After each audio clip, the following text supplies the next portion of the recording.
สายแน่นอยู่คนละแดนยังได้มาเป็นแฟนกัน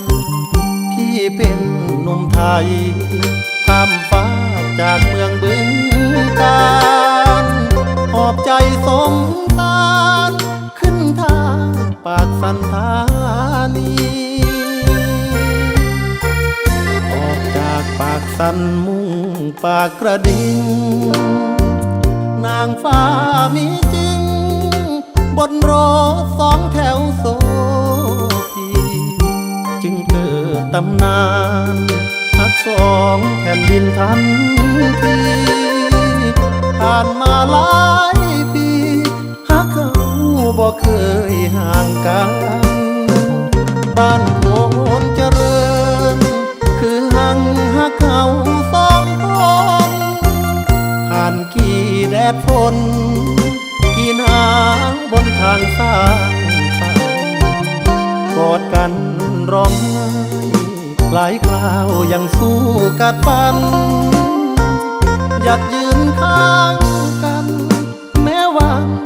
ยากปางตายด้วยเกียรติผู้ชายพายให้สัญญาบ่สิ้นชีวาแม้ดาวจะหามาให้จะรักสาวลาวให้ทั้งชีวิตบ่าวไทยขอบคุณหัวใจที่ทนสู้มาด้วยกัน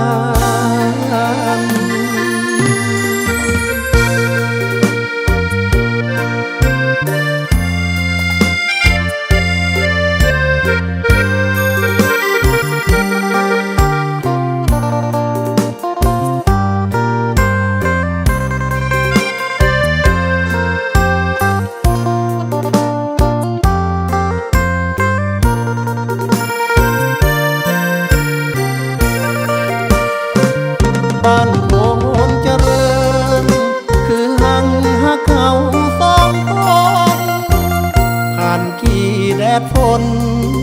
กี่หนาวบนทางสร้างฝันกอดกันร้องไห้หลายคราวยังสู้กัดฟันอยากยืนข้างกันแม้วันยากปางตาย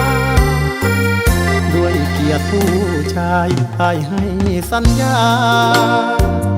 บ่สิ้นชีวาแม้ดาวจะหามาให้จะรักสาวลาวให้ทั้ง